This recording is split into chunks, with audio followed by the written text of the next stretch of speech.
अरे सर, पर आप इतनी बड़ी गलती कर कैसे सकते हैं?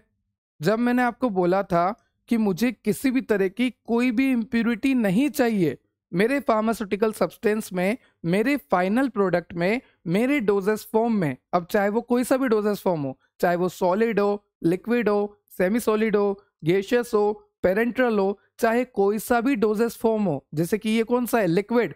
तो मैंने आपको ये बात समझाई थी कि चाहे कोई सा भी डोजेस फॉर्म हो, मुझे उसमें इम्प्यूरिटी नहीं चाहिए, नहीं चाहिए। आपने बोला कि सर मेरे को प्रॉपर स्टाफ चाहिए, मैंने आपको प्रॉपर स्टाफ दिया, क्वालिफाइड दिया, स्किल्ड दिया, ट्रेंड दिया, एजुकेशन वाला स्टाफ दिया, एकदम समझदार, है ना। आपने बोला जीएमपी वाला एनवायरनमेंट चाहिए, मैंने आपको मैन्युफैक्चरिंग का एनवायरनमेंट भी अच्छा दिया। आपने बोला इक्विपमेंट चाहिए, मैंने इक्विपमेंट भी दिए, कैलिब्रेटेड दिए, और साथ ही साथ स्टेराइल इक्विपमेंट दिए। आपने बोला ड्रग अच्छी चाहिए, मैंने ड्रग भी अच्छी क्वालिटी की दी, एक्ससिपिएंट भी अच्छी क्वालिटी का दिया। फिर आपने ये सिला किया मेरे साथ। हाँ, मेरे फाइनल प्रोडक्ट में, मेरे फार्मास्यूटिकल प्रोडक्ट में इम्प्यूरिटी आ गई। ये तो बहुत गंभीर समस्या है। क्या हो गया सर, क्यों गुस्सा कर रहे हो? बताता हूँ यार। देखो, ध्यान से देखो। ये जो आप देख रहे हैं ना, सबसे पहले लिक्विड प्रिपरेशन देखो, इसमें इम्प्यूरिटी आ गई। और आप जानते हैं लिक्विड प्रिपरेशन जाएगी मार्केट में तो फिर पेशेंट को नुकसान होगा। सॉलिड में भी इम्प्यूरिटी आ गई, और यहाँ तक कि पेरेंटल प्रिपरेशंस में भी इम्प्यूरिटी आ गई। अब क्या करें सर? लास्ट लेक्चर किसने देखा है इम्प्यूरिटी का? आई होप सभी ने देखा होगा। जिसने नहीं देखा कोई बात नहीं, सुन लो।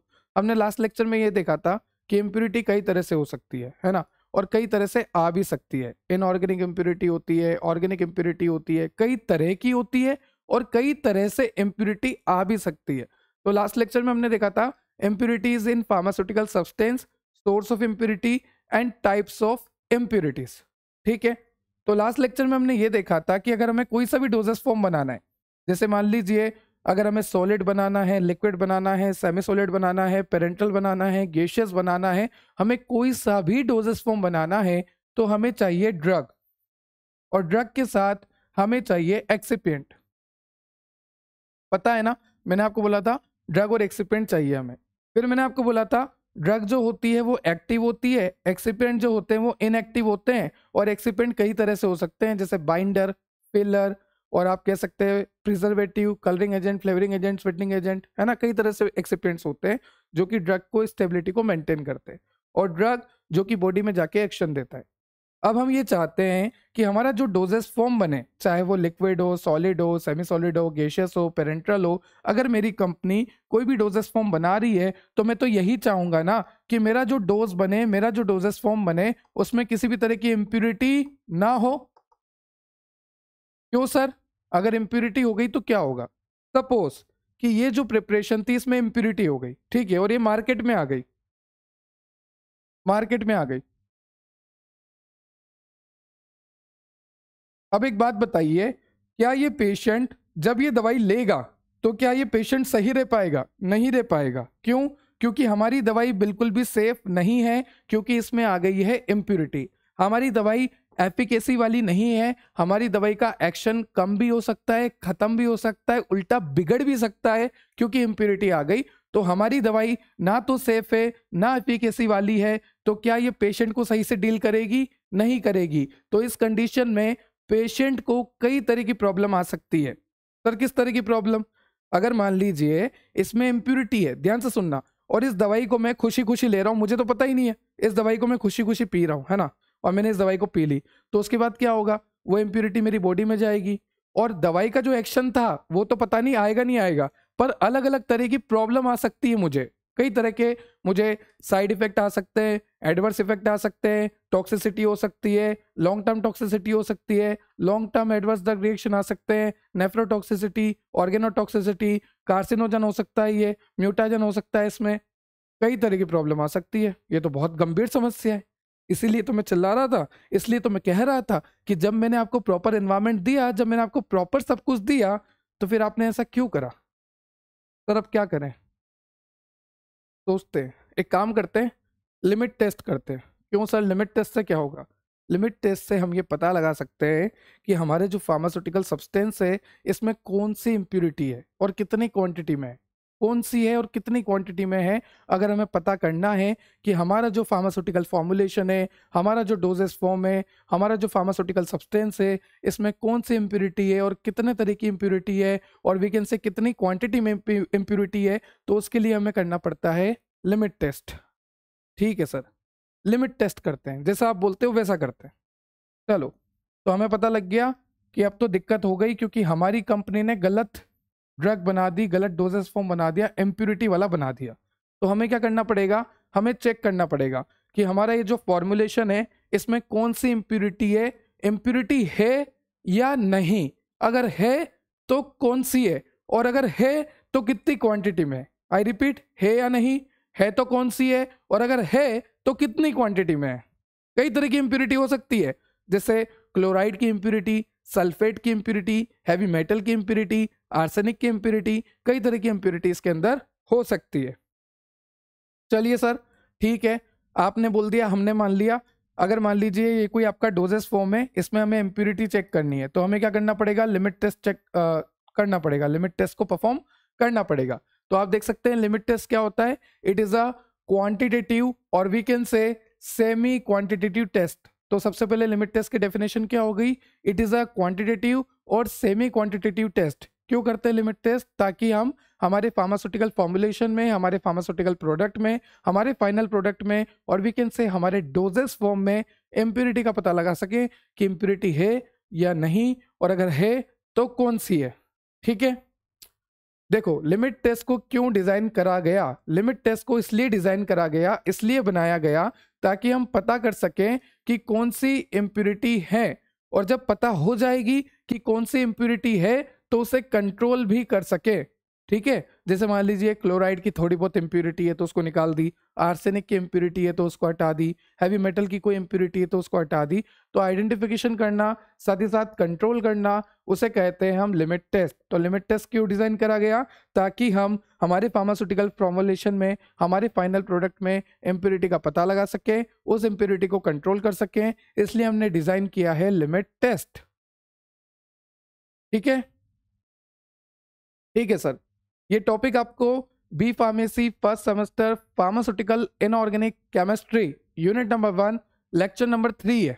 देखो, क्योंकि लेक्चर नंबर 1 में हमने क्या देखा था, impurities in pharmaceutical substance, source of impurity and types of impurity. Lecture number 2 में क्या देखा था, history of pharmacopoeia, Indian pharmacopoeia. ठीक है, अब हमें क्या देखना है, अब हमें देखना है लिमिट टेस्ट। तो सबसे पहले तो ये समझेंगे लिमिट टेस्ट होता क्या है ना। तो ये पहला लेक्चर है लिमिट टेस्ट का, फिर देखेंगे क्लोराइड का, फिर देखेंगे सल्फेट का। तो मैं ये तीनों को साथ में बना रहा हूँ कि लिमिट टेस्ट होता क्या है, क्लोराइड का लिमिट टेस्ट और सल्फेट का लिमिट टेस्ट। इसके मैं आपके 3 पार्ट कर दूंगा। अभी ये पहला पार्ट है लिमिट टेस्ट क्या होता है, दूसरा क्लोराइड का है, तीसरा सल्फेट का लिमिट टेस्ट होगा। तो चलिए स्टार्ट करते हैं। जैसा कि आप सभी जानते हैं लिमिट टेस्ट क्या होता है, लिमिट टेस्ट में हम, limit test is a quantitative और सेमी क्वांटिटेटिव टेस्ट, जहां पर हम क्या करते हैं, कोई भी इम्प्योरिटी को, चाहे वो क्लोराइड की इम्प्योरिटी हो, आर्सेनिक की इम्प्योरिटी हो, सल्फेट की इम्प्योरिटी हो, हैवी मेटल की इम्प्योरिटी हो, किसी भी इम्प्योरिटी को आइडेंटिफाई करते हैं और उसको कंट्रोल करने की कोशिश करते हैं। ऐसा हम क्यों करते हैं, ताकि हमारे जो फार्मास्यूटिकल प्रोडक्ट है, ताकि हमारी जो मैन्युफैक्चरिंग है, हमारा जो भी डोजेस फॉर्म है, उसमें से हम इम्प्योरिटी को हटा दें और पेशेंट को सेफ रख पाए। तो यहाँ पर लिखा है, to ensure that our pharmaceutical product meet purity standard as per pharmacopoeia. जैसे कि आप जानते हैं फार्माकोपिया में सभी ड्रग का नॉलेज है ना। जैसे मान लीजिए यहाँ पर आपको लिखा है lactulose solution, USP, United State pharmacopoeia. तो ये लैक्टोलूज का सॉल्यूशन है। अब इसकी क्वांटिटी के बारे में, इसको कैसे बनाना है उस बारे में, कैसे स्टोर करना है, कैसे किस किस से अवॉइड करना है, कहाँ कहाँ रखना है, कहाँ नहीं रखना है, कितना लेना है, कितना नहीं लेना है, सबको डोज अलग होगा। तो इसके बारे में जितनी भी इंफॉर्मेशन है वो सब कहाँ मिलेगी, फार्माकोपिया में। इसकी क्वालिटी टेस्ट, इसके डिसोल्यूशन टेस्ट जो भी है सब कहाँ मिलेंगे, फार्माकोपिया में। तो फार्माकोपिया में जो लिखा है ना, वो हमारे लिए मतलब कि पत्थर की लकीर, कि हाँ भाई यही है और इसी को मानना है। तो फार्माकोपिया में लिखा है कि इतनी प्योर ये होनी चाहिए, तो हमें हमारा प्रोडक्ट उतना ही प्योर बनाना है जितना फार्माकोपिया में लिखा हुआ है। तो यहाँ पर यही बात बोली है कि हमारा जो फार्मास्यूटिकल प्रोडक्ट है वो प्योरिटी का स्टैंडर्ड मैच कर सके, जो हमारे फार्माकोपिया में लिखा हुआ है वो स्टैंडर्ड हमें मैच करना है प्योरिटी का, इसलिए हम करते हैं लिमिट टेस्ट। ठीक है, देखो, जैसे मान लीजिए आपका कोई भी फार्मास्यूटिकल सब्सटेंस है, आपका कोई भी फार्मास्यूटिकल कंपाउंड है, वहां पर आपको अगर डिटेक्ट करनी है इम्प्यूरिटी, और we can say inorganic impurity, क्या बोल सकते हैं, इनऑर्गेनिक इम्प्यूरिटी, तो आप करेंगे लिमिट टेस्ट। ठीक है सर, क्लियर हो गया। लिमिट टेस्ट क्या होता है, क्यों करते हैं, पर्पस क्या है। अब ध्यान से सुनना, लिमिट टेस्ट में होता क्या है, एक बार थोड़ा सा सुन लो, बाकी आगे तो बहुत डिटेल में पढ़ेंगे ही सही। कि लिमिट टेस्ट में क्या होता है, जैसे मान लीजिए ये आपका कंटेनर है जहां पर आपका सॉल्यूशन रखा हुआ है, ठीक है। अब मान लीजिए इसमें क्लोराइड की इम्प्यूरिटी, कौन सी इम्प्यूरिटी है, क्लोराइड की। तो हम क्या करेंगे, इसमें एक ऐसा रिएजेंट डालेंगे जिसकी वजह से ये क्लोराइड जो है इस रिएजेंट के साथ रिएक्ट करेगा और यहां पर पीपीटी बना लेगा, प्रेसिपिटेट बना लेगा। क्या बना लेगा, प्रेसिपिटेट बना लेगा। तो यही इसका प्रिंसिपल है। जो भी लिमिट टेस्ट होता है, लिमिट टेस्ट का जनरल प्रिंसिपल क्या है कि हमें सॉल्यूशन तैयार करना है और उस सॉल्यूशन में इस तरह का रिएजेंट डालेंगे कि अगर कोई भी इंप्यूरिटी होगी तो उस रिएजेंट के साथ बाइंड होकर प्रेसिपिटेट बना लेगी। क्लियर, तो हमें पता लग जाएगा कि इंप्यूरिटी है। कैसे पता लगेगा, देखो मैं आपको बताता हूं, ध्यान से देखना।